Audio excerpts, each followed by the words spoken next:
Hello student, welcome to creative tuition class. Student जो video लेकर आए हैं बी ऑनर थर्ड ईयर और सेमेस्टर 6 है। और आपकी जो बुक है वो है Indians foreign policy in globalisation world, जो उसका जो टॉपिक है भारत और नेपाल संबंध। इससे पहले आप भारत श्रीलंका, भारत भूटान और भारत अमेरिका ऐसे संबंध है जो एग्जाम में कई बार आते हैं। तो उसके बारे में मैंने इससे पहले लास्ट वीडियो मैंने आपको बता दिया था भारत श्रीलंका के संबंध क्या है, भारत भूटान के संबंध क्या है और भारत अमेरिका के संबंध क्या है। तो आज मैं बताऊंगा भारत और नेपाल के संबंध। इससे पहले यदि आप इस चैनल पर नए हो और आपने तो चैनल को सब्सक्राइब नहीं किया है तो प्लीज़ चैनल को सब्सक्राइब करो, बेल आइकन का बटन जरूर दबाएं ताकि जो भी वीडियो आते हैं इसकी नोटिफिकेशन आपके पास जल्द से पहुंच सके। तो स्टार्ट करते हैं। नेपाल भारतीय उपमहाद्वीप का ही एक भाग है। ये स्थलों से घिरा हुआ है। भारत की लगभग 1860 किलोमीटर सीमा नेपाल से सटी है और यह भारत में चीन में स्थित के बीच स्थित है। और नेपाल भारत का एक महत्वपूर्ण पड़ोसी देश भी है और सदियों से चले आ रहे भौगोलिक, ऐतिहासिक, सांस्कृतिक एवं आर्थिक संबंधों के कारण वह हमारी विदेश नीति में भी विशेष महत्व रखता है। तो आपको पता है कि नेपाल जो है भारत का पड़ोसी देश है और इसकी जो सीमा है वो एक तरीके से सटी हुई है भारत से। और नेक्स्ट इसमें ये भारत और चीन के बीच में स्थित है। भारत और नेपाल हिंदू धर्म और बौद्ध धर्म के संदर्भ में समान संबंध साझा करते हैं। उल्लेखनीय है और बुद्ध का जन्म स्थान लुम्बिनी नेपाल में है और उनका निर्माण स्थल कुशीनगर भारत में स्थित है।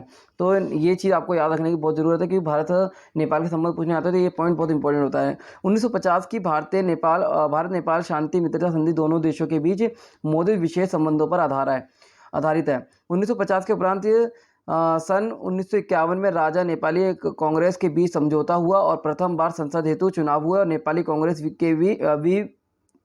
के वीपी कोइराला के नेतृत्व में सरकार का गठन किया गया और नेपाल में लोकतंत्र की स्थापना के लिए संघर्ष नेपाली कांग्रेस प्राय वरिष्ठ नेताओं की दीक्षा भारत में हुई और इन नेताओं ने अपने देश में निरंकुश राजशाही का अंत किया और कराया। और 30 जुलाई 1950 को भारत ने नेपाल के मध्य भारत नेपाल संबंधों को शांति सहयोग के लिए एक संधि स्थापित की। नेक्स्ट है ना तो 1947 में पूर्व और ना ही उसके बाद ब्रिटेन अथवा भारत ने नेपाल के आंतरिक मामलों में कभी हस्तक्षेप किया है। भारत के प्रयास से नेपाल संयुक्त राष्ट्र संघ का सदस्य बना। नेक्स्ट 1956 में भारत के राष्ट्रपति डॉक्टर राजेंद्र प्रसाद ने नेपाल की यात्रा की। तो एक तरीके से भारत के प्रयास से एक तरीके से संयुक्त राष्ट्र संघ का सदस्य बना नेपाल और 1956 में डॉक्टर राजेंद्र प्रसाद ने नेपाल की यात्रा की थी। 1960 में नेपाल ने चीन के साथ मित्रता सहयोग संधि कर ली और 1961 में भारत एवं नेपाल के संबंधों में कुछ दरार देखी गई। 1962 में भारत चीन युद्ध के समय नेपाल के साथ भारत के संबंध बहुत अच्छे नहीं थे और लाल बहादुर शास्त्री ने भारत नेपाल संबंधों में सुधार लाने का प्रयास किया। 1962 में नेपाल के नरेश ने भी भारत की यात्रा की। इससे दोनों देशों के बीच जो है भ्रांतियां दूर हो गई, मतलब जो तनाव था, टेंशन थी, वो दूर हो गई। नेक्स्ट भारत और नेपाल शांति और मित्रता। यह भारत और नेपाल जो है मध्य द्विपक्षीय संधि है जिसका उद्देश्य दोनों दक्षिणी एशियाई पड़ोसी देशों के बीच घनिष्ठ रणनीति संबंध स्थापित करना है। यह संधि दोनों देशों के बीच लोगों के वस्तु और मुक्त आवाजाही की रक्षा, विदेश मामले के बीच घनिष्ठ संबंध तथा सहयोग की अनुमति देता है। साथ ही यह संधि नेपाल को भारत से हथियार खरीदने की भी सुविधा देता है। इसके आगे है इस संधि के द्वारा नेपाल को एक भू आबद्ध देश होने के कारण कई विशेष अधिकार को प्राप्त करने में सक्षम बना है। भारत नेपाल की खुली सीमा दोनों देशों के संबंध में विशेषता है और जिससे दोनों देशों के लोगों को आवागमन और सुगमता रहती है। दोनों देशों के बीच 1850 किलोमीटर से अधिक लंबी साझा सीमा है और जिसमें भारत के 5 राज्य सिक्किम, पश्चिम बंगाल, बिहार, उत्तर प्रदेश, उत्तराखंड जुड़े हुए हैं। भारत और नेपाल के बीच सीमा को लेकर कोई बड़ा विवाद नहीं है। लगभग 98% जो सीमा की पहचान बहुत से के नक्शे पर सहमति बन चुकी है।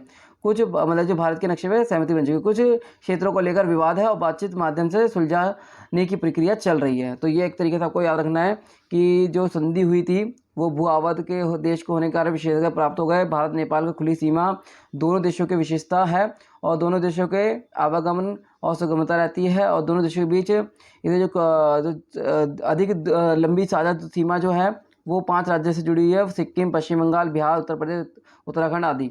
नेक्स्ट सहयोग के विभिन्न क्षेत्र। सांस्कृतिक व धार्मिक। नेपाल और भारत दोनों प्रमुख धर्मों हिंदू और बौद्ध के विकास के आसपास एक संस्कृति इतिहास साझा करते हैं। और बुद्ध का जन्म वर्तमान नेपाल में स्थित लुम्बिनी में हुआ था, ये मैं आपको बता चुका हूँ। और भारत में बुद्ध का ज्ञान की खोज में वर्तमान भारतीय क्षेत्र बोधगया आए और जहाँ उन्होंने आत्मज्ञान प्राप्त हुआ। और बोधगया में महात्मा बुद्ध उनके अनुयायी ने विश्व के कोने कोने तक बुद्ध धर्म का प्रसार किया। भारत और नेपाल ही देशों में हिंदू और बौद्ध धर्म का मानने वाले लोग हैं और रामायण सर्किट की योजना दोनों देशों के मजबूत संस्कृति और धार्मिक संबंधों का प्रतीक है। सामाजिक क्षेत्र भारत और नेपाल में खुली सीमा दोनों देशों के संबंधों की विशेषता है। मतलब दोनों देशों में जो खुली सीमा एक तरीके अपनाई गई है वो दोनों की विशेषता है, जिसमें दोनों देशों के लोगों का आवागमन एक तरीके से आसानी हुई आने जाने में। नेक्स्ट है, दोनों देशों के नागरिक के बीच आजीविका के साथ साथ विवाह पारिवारिक संबंध में मजबूत नींव हुई है और इस नींव की रोटी और बेटी का रिश्ता नाम दिया गया है। आर्थिक क्षेत्र नेपाल का सबसे बड़ा व्यापार भागीदारी होने के साथ साथ विदेशी निवेश का सबसे बड़ा स्रोत है। भारत नेपाल को अन्य के साथ व्यापार करने के लिए प्रागमन सुविधा भी प्रदान करता है। नेपाल अपने समुद्री व्यापार के लिए कोलकाता बंदरगाह का उपयोग करता है। रक्षा क्षेत्र में द्विपक्षीय रक्षा सहयोग के तहत के परीक्षण माध्यम से नेपाल की सेना का आधुनिकीकरण भी शामिल है। और भारतीय सेना की गोरखा रेजिमेंट में नेपाल के पहाड़ी इलाकों में भी ये युवाओं की भर्ती की जाती है और आपदा प्रबंधन में भी दोनों ने साथ दिया है। और संघर्ष के जो कारण है वो है, सबसे पहले इतिहास में व्यापार को लेकर भारत और नेपाल के बीच मतभेद रहे हैं। भारत की चिंता चीन और नेपाल की दोस्ती को लेकर रही है और नेपाल में बढ़ रहे माओवादी समर्थकों का भारत में अपने के लिए खतरा मानना, नेपाल के द्वारा भारत में विरोधी तत्वों का कार्रवाई न किए जाना, नेपाल को लगता है कि भारत उनके अंदरूनी मामलों में दखलंदाजी करता है। तो ये संघर्ष के कारण है। सहयोग के कारण विज्ञान और व्यापार में क्षेत्र में सहयोग किया है। दोनों ही देशों के बीच मुक्त आवागमन है, जिसके अनुसार दोनों को बिना पासपोर्ट के वीज़ा के एक तरीके भारत में और नेपाल में आ जा सकते हैं। भारत द्वारा कई योजनाओं को नेपाल में मदद मिली है। तो एक तरीके से संघर्ष और एक तरीके से जो सहयोग है उनको भी आप एक्सप्लेन कर सकते हैं। तो ये वीडियो एक तरीके से भारत और नेपाल के संबंध को लेकर थी। तो उम्मीद करता हूँ कि वीडियो अच्छी लगी, इसको लाइक और शेयर जरूर करें। धन्यवाद।